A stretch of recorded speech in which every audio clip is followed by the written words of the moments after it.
متابعات وحوارات في الشأن المحلي والوطني. كل ما يهم المواطن يجيكم كل خميس من 11 للماضي ساعة مع فوزي اليوسفي. نعود لكم من جديد السادة والسيدات متابعي ومستمعي إذاعة الكرامة في الإقليم الرابع صفاقس سيدي بوزيد قفصة توزرة 90.5 والمئة FM، وكذلك متابعين على صفحة الإذاعة داخل وخارج تونس. ما زلنا في موضوع الطلاق. كان معنا بكري شوية السيدة راضية الجربي رئيسة الاتحاد الوطني للمرأة، وعبرت عنها موقف الاتحاد من هذا يعني من هذه المبادرة التي تقدم بها بعض أعضاء مجلس النواب. كان معنا زاد سي يوسف التومي أحد أعضاء مجلس النواب اللي من أصحاب هذه المبادرة وشرح هذه المبادرة. كان معنا أيضا عن عدول الإشهاد عضو اللجنة الوطنية لمتابعة القوانين المتعلقة بعدالة الإشهاد سي أسامة الزيش، وأن يعطى موقفه. دونك باش ناخذ الصورة كاملة وتكاملة، دونك نرجعوا مع الجانب القانوني التونسي. دونك القضاء التونسي كيف يتعامل مع الطلاق بصفة عامة، وخاصة الموضوع اللي هو جدل في هذه الحصة هو الطلاق بالتراضي.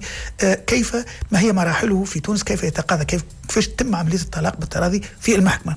اخترنا بطبيعة الحال السيدة ضيفتنا السيدة سهام اليوسفي قاضية الأسرة بالمحكمة الابتدائية بسيدي بوزيد، حاضرة معنا على موجات إذاعة الكرامة عبر الهاتف. مرحبا بك سيدة. مرحبا، عسلامة.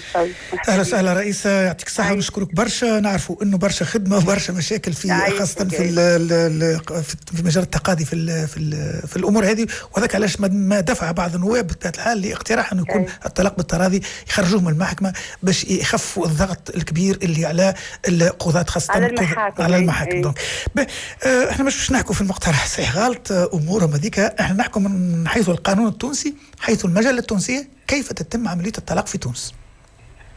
به أولا هو مجلة الأحوال الشخصية معناها نظمت مؤسسة الزواج وزاد مؤسسة الطلاق، وإحنا قبل خدينا عليها فكرة لكن توا الأنواع والآثار بتاعه الكل. ما نعرفش تحب نعطيك معناها لمحة عن الطلاق؟ أعطينا لمحة عن الطلاق أنواعه بعجالة، وركز لنا كان على الطلاق قضية بالتراضي اللي هو تو محل نزاع. الطلاق بالتراضي هو الطلاق وقع تعريفه في مجلة الأحوال الشخصية في فصل 29 اللي هو حل عقدة الزواج، بمعنى إنه الطلاق باش يحصل إلا بعد صدور حكم بيت عن طريق المحكمة. أيوة، هذا تعريفه. والفصل 30 فيه اللي هو هذا أهم فصل، معناه هو ديجا عنده علاقة بالمشروع المبادرة دي نتاع التنقيح تاع الفصل 32. الفصل 30 عرف وأكد أنه لا يقع الطلاق إلا لدى المحكمة، معناها فصل واضح وصريح. هذا تعريفه، ومعناها الجهة المختصة بمعناها إصدار أحكام طلاق. واضح. إذا الطلاق في تونس لا، ما ذماش طلاق هيك ولا في تونس إلى حد الآن إلا لدى المحكمة، مهما كان نوع الطلاق. مهما كان نوع الطلاق بحكي في مجال الأحوال الشخصية. واحنا في تونس معناها في التشريع عندنا 3 أنواع من الطلاق حددها الفصل 31. الطلاق أولا ثم 3 أنواع، ثم بتراضي الطرفين، هذا الطلاق بالتراضي بالاتفاق، معناها بمعنى بناء على أحد الزوجين بسبب معناها بفك عقدة الزواج معناها بالتراضي. وثم طلاق بطلب أحد الزوجين بسبب ما وقع له من مضرة، هذا اسمه طلاق للضرر. والنوع الثالث هو بناء على رغبة الزوج إن شاء بالطلاق أو بطلب من الزوجة رغبة خاصة منها، هذا يترتب عليهم بعد التعويضات وفي الغرامات والتعويض والكل. معناها احنا الطلاق عندنا 3 أنواع. النوع اللي تجادلوا عليه نحن سيدة الرئيسة، النوع اللي تو قاعدين يحاولوا هذه الضجة العالم اللي هو بالتراضي، قالوا نخرجوه من المحكمة ونعطوه لعدل الإشهاد، معناها كما عرسوا عند عدل الإشهاد يطلقوا عند عدل الإشهاد. نحن في المحكمة كيفاش يطلقوا بالتراضي؟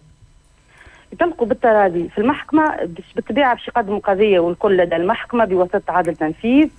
وفي الطلاق اللي هو فيه جلسات صلحية فيه طور وجوبي صلحي وجوبي، وطور الحكمي اللي من بعد تقاعة الجلسات.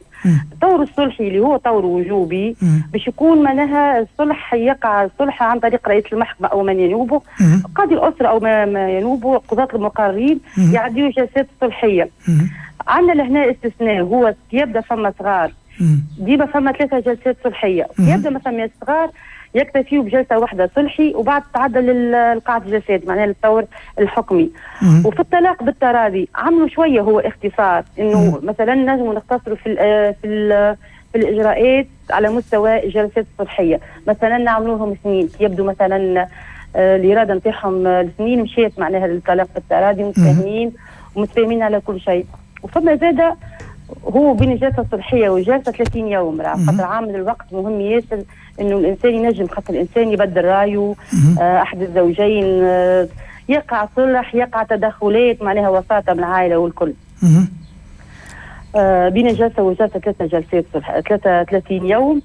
ونجم زاد في الطلاق بالتراضي نختصروا فما فتره تامل، هي القانون يسنها انه احنا كيبدو فما صغار نعطيو للطرفين فتره تامل، معناها تاخير بين جلسه وجلسه نعطيو شهرين، هذيك تسمى فتره تامل. في انواع الطلاق الاخرى واجبه ومعناها وجوبا تكون موجوده، اما الطلاق بالتراضي ينجموا الزوجين يتخلاو عليها الفتره هذيك.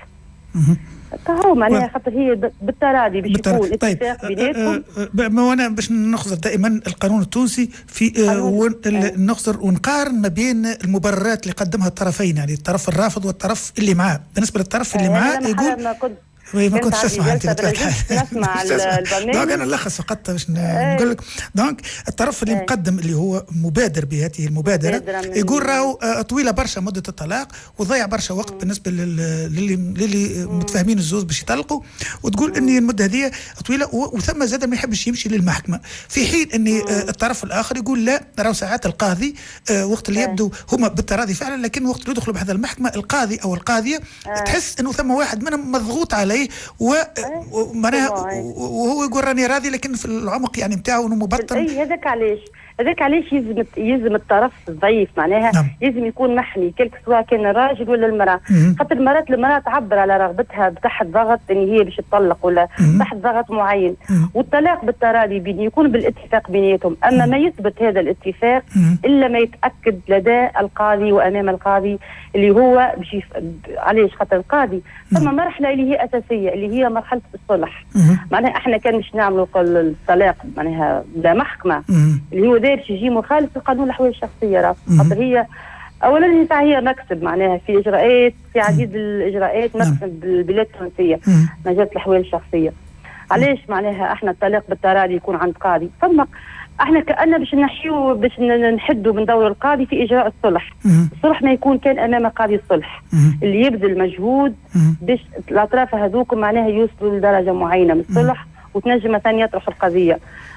معناها الطور الوجوبي تاع الصلح هما اساس معناها وجوبي هو الصلح، خاطر ما تتفك العقده نتاع الزواج والرابطه الزوجيه الا بعد ما القاضي يستوفى الصلح بيناتهم معناها وصي معناها يشدوا صحيحهم في الطلاق.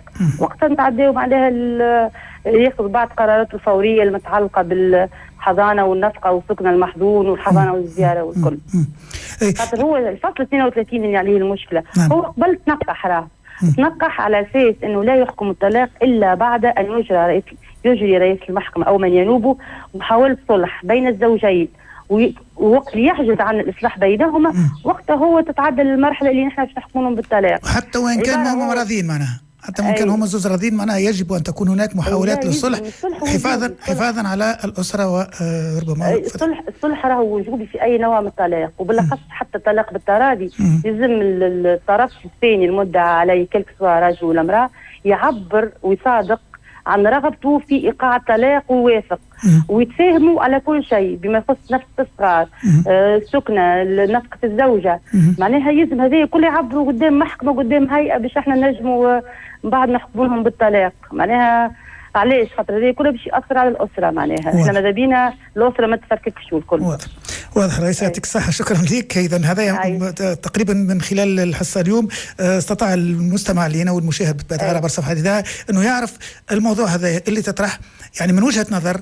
اختينا كل وجهات النظر، خذينا وجهة نظر يعني الناس اللي مع الطلاق بالتراضي عند عدل الشهاد، وخذينا وجهة نظر المخالفة، وكذلك خذينا وجهة نظر القانون التونسي ومجال الأحوال الشخصية حاليا وكيف يتم الطلاق في تونس عن طريق المحكمة. واضحة الصورة. هو كتاب طلاق من غير محكمة ومن غير قاضي ومحاولة صلحية والكل هذاك كل حماية الأسرة، حماية الطرف الضعيف، خاطر ينجم يكون تحت ضغط باش يمشي للعدل في النهار يطلق. احنا راهو ينجم رئيس ينجم، سامحني حتى كان قصد عليك، سامحني، ينجم يعرس اليوم ويطلق غدوة بالطبيعة. يعني إجراءات هو عامل الوقت في الطلاق مهم جدا، على خاطر احنا ماذا بينا نجنبوا حالات الطلاق من اجل الاسره، بعدها عددت في الاسره التونسيه وتقليص حالات الطلاق. معناها عندنا نحن كيف نلخصوا انه هذايا التنقيح انا لا محل ما عنديش فكره كبيره عليه. هو مازال مشروع تنقيح، مازال مشروع في مجلس نتاع الفصل، خاطر يمكن باعتبار هما يحبوا يعملوا كيما فرنسا، خاطر هما كيما فرنسا وبلجيكا ينجم يطلقوا عند عدل الاشهاد. اما اللي طلقوا في فرنسا مثلا زوج سويسرا ومشاو لفرنسا وطلقوا عند عدل الاشهاد، احنا لهنا ما نجمش نعطيوهم مثلا في مضمونهم يخرج مطلق، بالعكس تجيهم مشكله لهنا. الحكم هذه الاتفاقيه اللي عملوها غادي ما تنفذش في تونس، يولوا يعملوا الحكم هذاك اكساب الصبغه التنفيذيه. فهمتي؟ نقطة مهمة هذه بالنسبة لا هذه ما فهمتها. سامح أنا ما كنتش نعرفها الأمانة، وهي مهمة برشا خاصة اللي يسمعوا فينا واللي هما في الخارج من أبناء يعني الجالية التونسية في الخارج. طلقوا في فرنسا باتفاقية، لهنا ما نجمش يخرج مضمون يلقى روحه مطلق، لا إلا ما الحكم ذاك، إلا ما يطلق عن طريق محكمة، وباش يتكسى يلزم حكم ويتكسى بالصبغة التنفيذية. معناها احنا الاتفاقيات اللي في فرنسا العدل والشهاد ما نجمش نكسيوها، معناها خاصة تتكسى كان الأحكام. واضح. خاطر العبارة تنقيح هذا باش يحد من دور قاضي الأسرة والقاضي بصفة عامة في معناها إجراء الصلح، اللي هو من أساسيات معناها الطلاق. المرحلة الوجوبية هي الصلح. أولا باش يقلص من عامل الوقت اللي معناها هو فرض المتابعة بين جلسة وجلسة 30 يوم. خاطر عامل الوقت مهم إنه الإنسان ينجم يبدل رأيه وينجم يصالح. هذا كل احنا القانون الأحوال الشخصية كله معناها من أجل حماية الأسرة. كيف احنا نعمل طلاق معناها غادي بعيد على محكمة ولازمنا معناها مثلا عدل إشهاد ولا ما فيش معناها باتفاقية يجي انت طلق صحيح، لا لازم مسائل صلحية تصير بالأول ووقت وكل شيء. واضح الصورة. يعطيك الصحة السيدة الرئيسة السيدة سهام اليوسفي، القاضية قاضية الأسرة بالمحكمة الابتدائية بسيدي بوزيد، كنت معنا على موجات الإذاعة الكرامة. نحييك مجددا، شكرا، تحية ليك. إذا يعطيك الصحة. واضح إذا واضحة الصورة تقريبا للجميع. هذا المشروع مدينة الطلاق بدون قاضي هو مشروع قانون فجر في الحقيقة معركة بين الحرية والحقوق. مبادرة تهدف يرى البعض أنها تهدف لتبسيط الإجراءات وتسريع الطلاق، لكن المعارضين يحذرون من المخاطر وانتهاك حقوق المرأة والأطفال في غياب رقابة قضائية. كذلك المعارضين لهذا المشروع يقولوا يهدد حقوق المرأة والأطفال ويخشوا من غياب الرقابة القضائية على الاتفاقيات، خاصة فيما يتعلق بالنفقة والحضانة. دونك هذه الصورة خذيناها واضحة وجلية حول محور الطلاق ومشروع الطلاق خارج المحكمة اللي كانت مبادرة تقدمت بها بعض أعضاء مجلس النواب. وصلنا مازلنا فقرة قبل الأخيرة بسبب الحال باش نمشوا إلى مواطن يتظلم من منزل بوزيان باش يكون حاضر معنا هنا على موجات الإذاعة باش تبقوا تتابعونا. يعني ما زلت في الحقيقة نمنعنا عن الشخص هذا أنه تكبد السفر وجاء من منزل بوزيان، دونك ما علينا كان الغالب زمان نعدو. برنامجنا إذا نعود فتحي برنامجنا برعاية شركة سكوب إنرجي للطاقة الشمسية وشركة الملكة، وكذلك استراحة الأمراء ومقهى التراس ومشاتل الوسط وشركة الشويقي للأسفار والعمرة. فاصل